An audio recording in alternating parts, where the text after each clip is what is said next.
Hello, friends from across the nation and around the world. I'm Martin, and you are listening to Dad's Bedtime Stories. Tonight, we're going to be headed back into the Dragon Knight universe.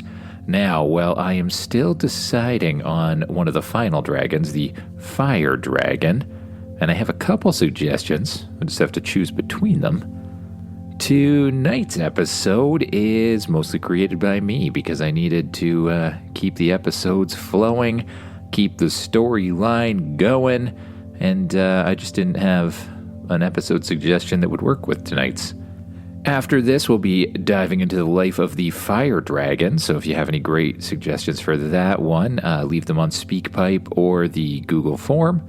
And if you have any ideas for the series in the future, that would be great too. There was one YouTuber, or one YouTube listener, who really wanted me to do a Princess Dragon episode. And that got me thinking, and I think I actually have something for them, but that will be in the future. If you've never listened to the Dragon Knight series before, don't worry. I'll start with a little recap of what's going on, and then if you like it, you can go back and listen to all the other episodes. Just search for Dad's Bedtime Stories, Dragon Knights, and they should all be there labeled in order. But now it's that time again. Time to close your eyes, get as comfy as you can, wherever you are listening right now, and imagine yourself doing what the kid in the story does. This story takes place in the Dragon Knights universe, a world where people and dragons pair together and share their powers. Now, there's dragons of all different elemental types: earth, fire, wind, water, nature, and one type of fairly rare dragon with all elemental powers, the Elemental Dragon. Before you were born, a wizard who had a special spell to put dragons under their own command used his power to take over the world. But not all hope was lost, because the Resistance, in their infinite wisdom, hid an egg of every single element: earth, fire, wind, water, nature, and of course, the Elemental Dragon egg, the one that you found not so long ago.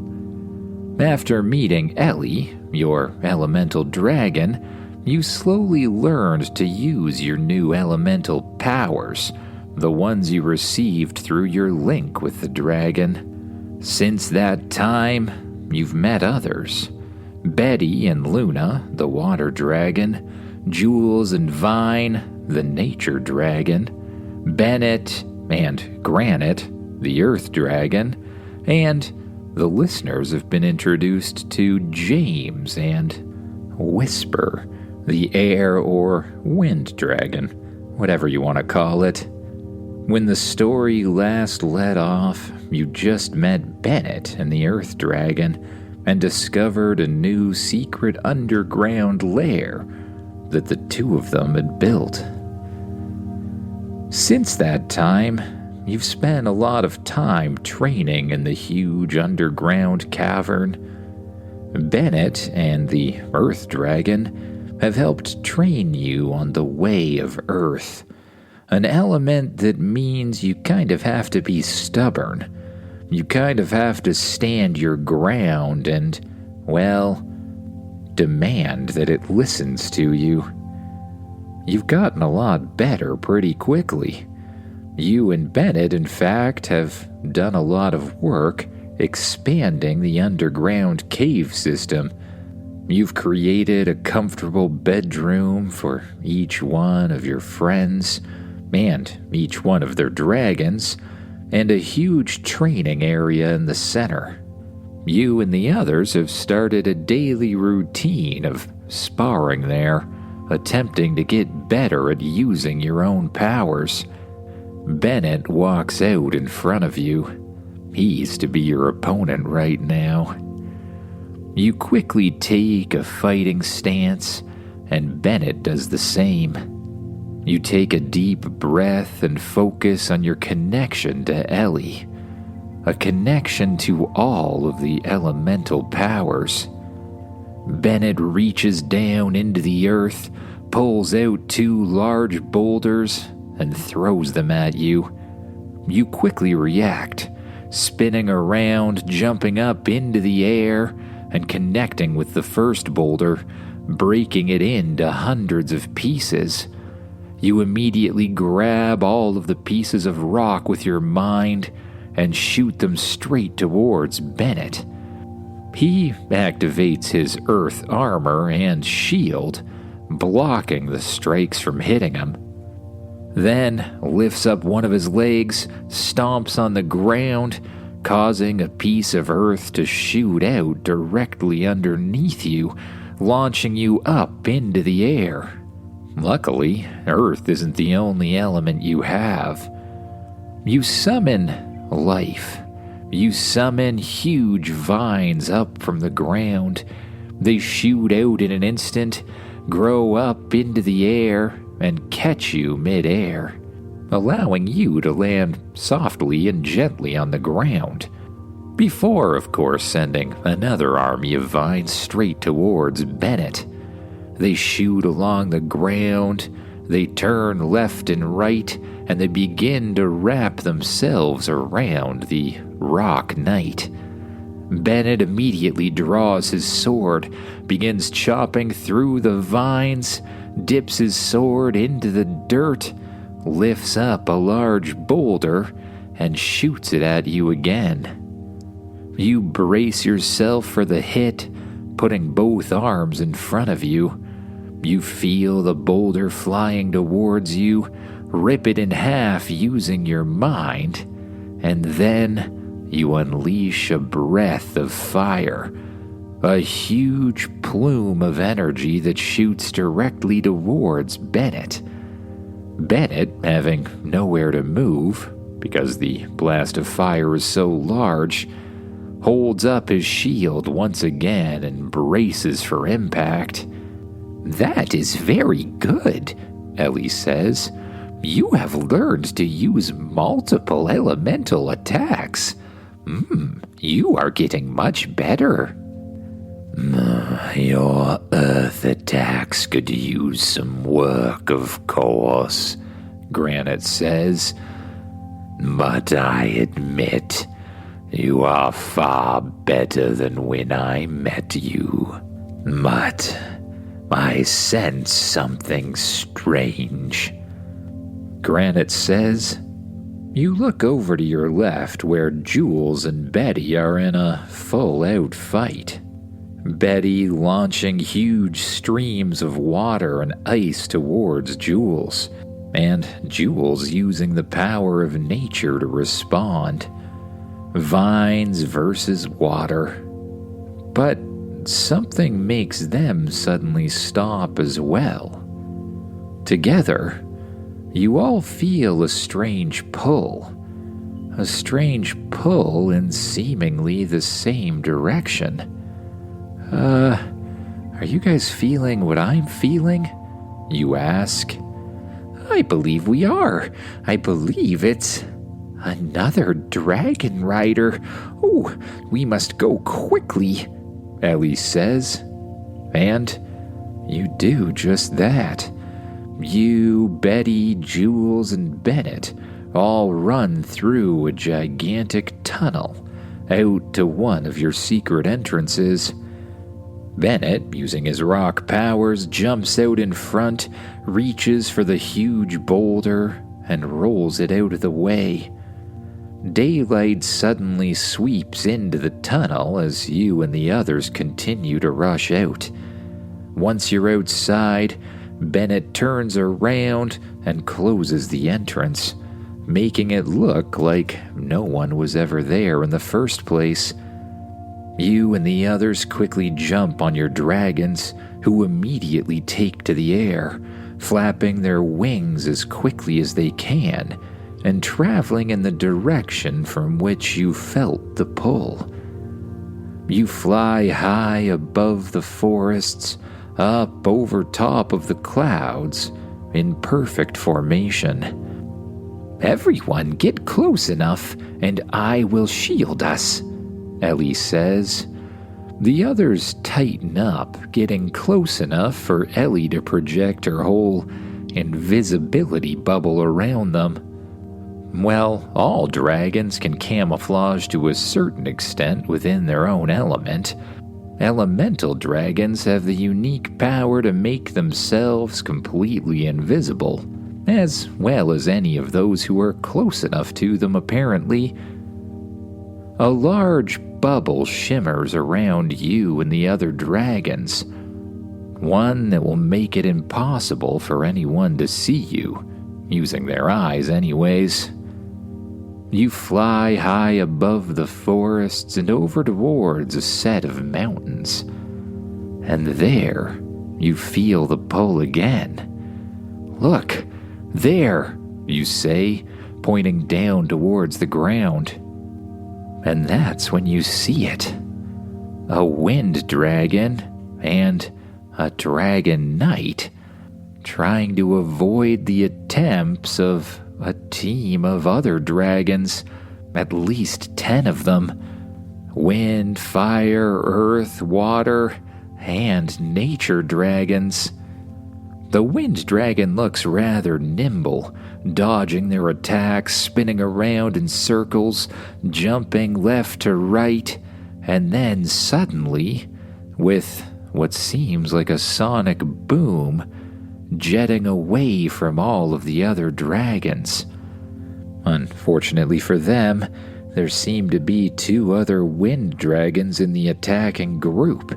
They both jump as well, shooting through the sky at incredible speed, chasing down the dragon and the rider.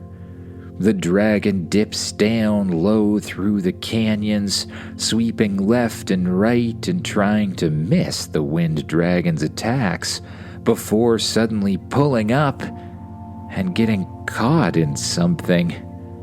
It's as if the wind dragon suddenly hits a wall that isn't there. And then they appear. 2 elemental dragons, with a net of vines reaching up from the ground, have entrapped the wind dragon. They were using their invisibility, and the others chased the dragon directly into the trap. You look over at your friends. Are you guys thinking what I'm thinking? The 3 of them look at you and nod, immediately summoning their dragon armor around themselves. They draw their swords, give their dragons a little nudge with the back of their feet, and together you fly straight towards the battle. The other dragons have now surrounded the wind dragon, who is completely trapped in vines that are getting more numerous and tighter as they grow. You stay in formation with the others until the last second, when you all break apart, dipping down towards the ground and grabbing a hold of various elements. You and Bennett summon the rocks straight out of the ground, while Betty scoops up most of the water from a lake, and Jules summons the trees and vines from the ground to grow up and follow along with them. By the time the other group notices you, it's too late. The rocks from you and Bennett shoot up and take out a couple of the riders. The water from Betty completely freezes one of the wind dragons, and the vines grow up and completely ensnare some of the water dragons. Ellie shoots up above the group, and you leap off of her back, pulling out your sword and summoning the element of fire. You allow the fire to move up through your arm and set your sword ablaze, making it instantly red hot. As you drop down, you slice apart the vines that are entrapping the mysterious wind dragon. Well, Ellie turns around and launches an attack against the other elementals. You use a blast of air to sort of soften your landing directly beside the mysterious wind dragon. A dragon knight. We have been waiting for you, the dragon says. You mean they're not part of the dragon thief's army? The kid says. That is exactly what I mean. Now, help me get away from these vines, the wind dragon says. You stomp on the ground, shooting up multiple rocks at the same time. You begin to force the rocks to spin around like little helicopter blades and then send them flying. Each one chops apart a different piece of the vine, instantly freeing the dragon and the dragon's rider. Quick, if you guys want to get out of here, we're going to have to work together. Now, the main weakness of riders like this are the riders themselves. Their dragons are under their command, but they don't have a real link like we do. If you take out the riders, you take out the dragon too. Yeah, we kinda discovered that too. Thanks for the assist.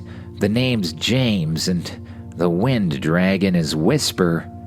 How do you do? Whisper asks. Well, not so bad, but we have more important things right now. Yeah, I totally understand. Well, ready, Whisper? Now that we have some help, this should be no problem. Suddenly, the boy shoots up into the air. Not riding atop his dragon or anything, he just shoots straight up, creating a sonic boom of his own. He slows down beside a water dragon high above and summons a small tornado to blast the poor rider off, before bolting in another direction. The wind dragon, on the other hand, summons a gigantic tornado that gets larger and larger and larger. Ellie swoops down below you, and you command the rocks beneath your feet to shoot you up in the air. You perform a perfect front flip and land on the back of the dragon. Whoa, look at them go, you say, watching the wind dragon create a gigantic tornado and send the other dragons into a flurry of activity, knocking riders off of the back of dragons and generally just pummeling them with high-powered air. You catch another elemental dragon swooping down from above you. You look back to Ellie. Ellie, can you do that whole sonic boom thing? You ask. Yes, I believe I can, though I have not tried for a while.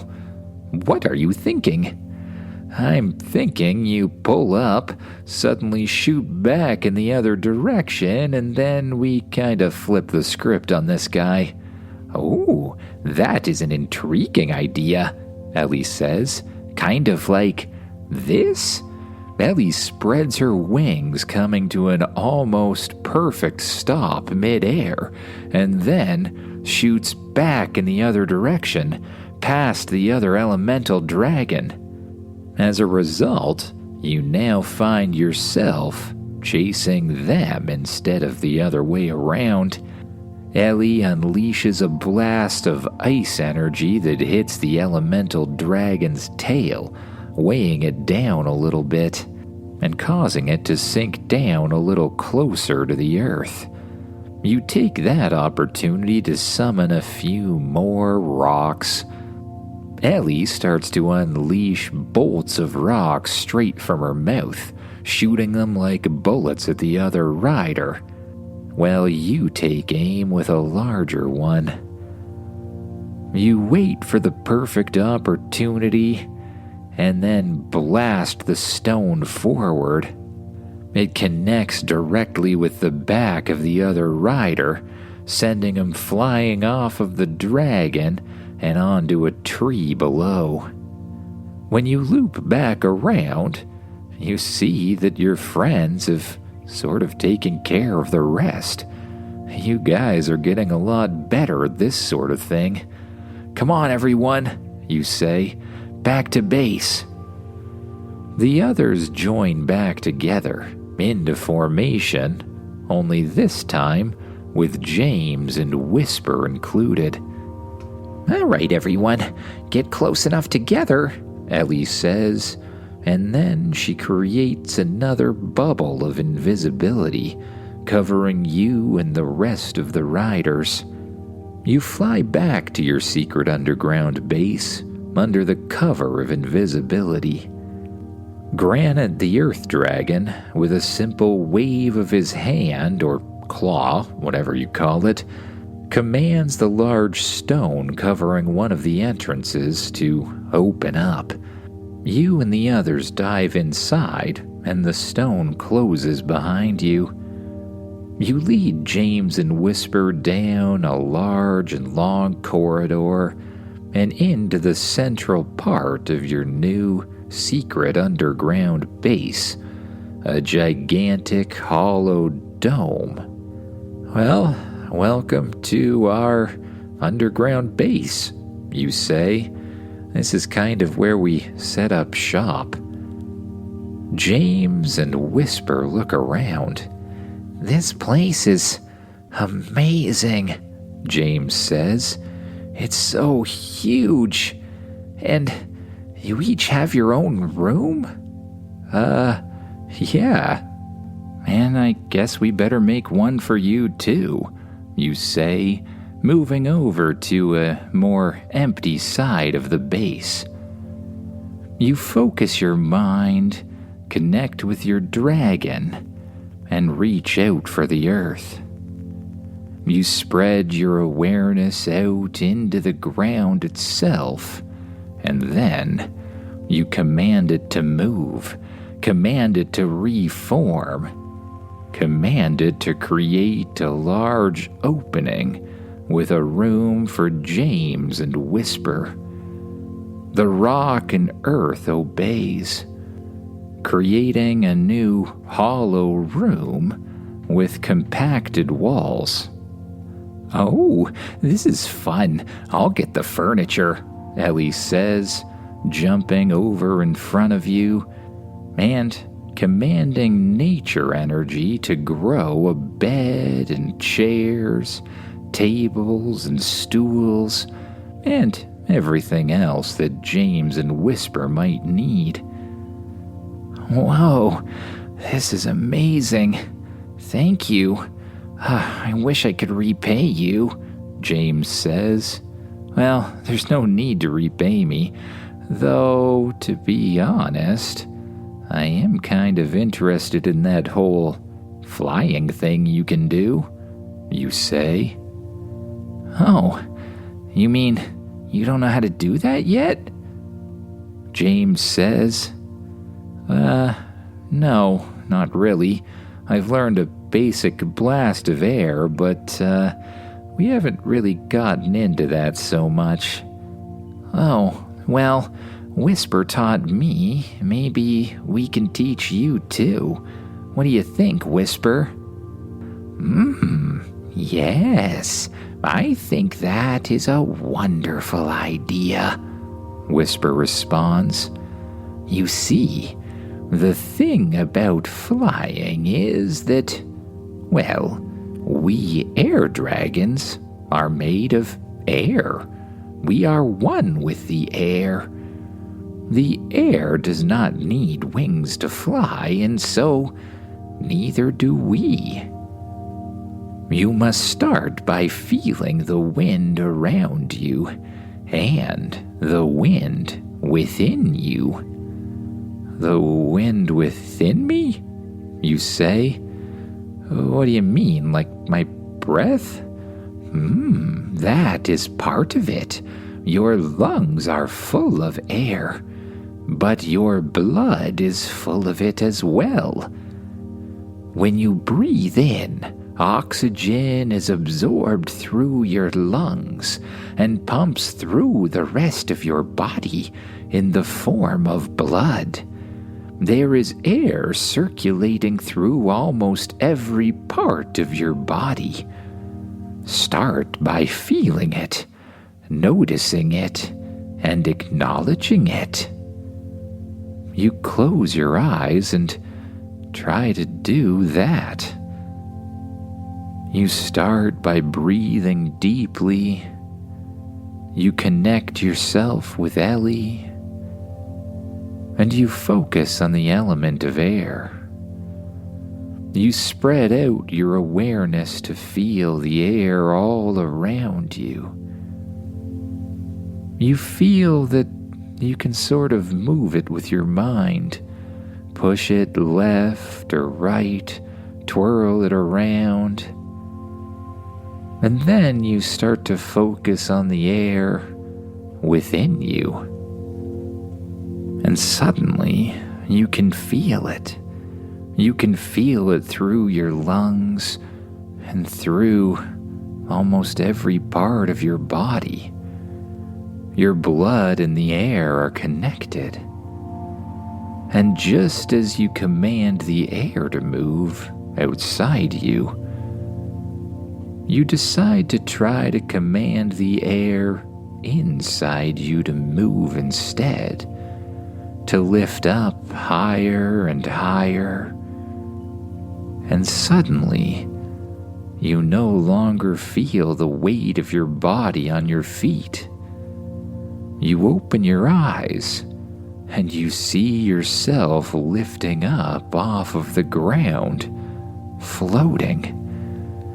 This is amazing, you say as you practice moving yourself left and right, commanding the air inside your body to just kind of move. That is very good, Whisper says. I would go for another flight, but I am sleepy. Whisper curls up into a ball on the outside of James' new area. Maybe we should all do the same, you say, and you make your way to your own bedroom space as well. You lay down on your comfy bed, you pull up your comfy blankets, and you allow your head to rest in your very comfortable pillow.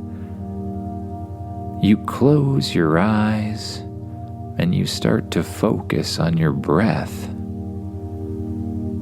With each breath, your body sinks down deeper and deeper into the bed.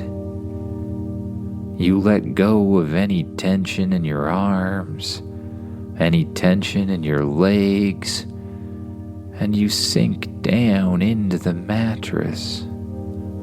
Slowly, your mind begins to wander off to thoughts of new dreams, new adventures, and new powers to come. Good night, everyone.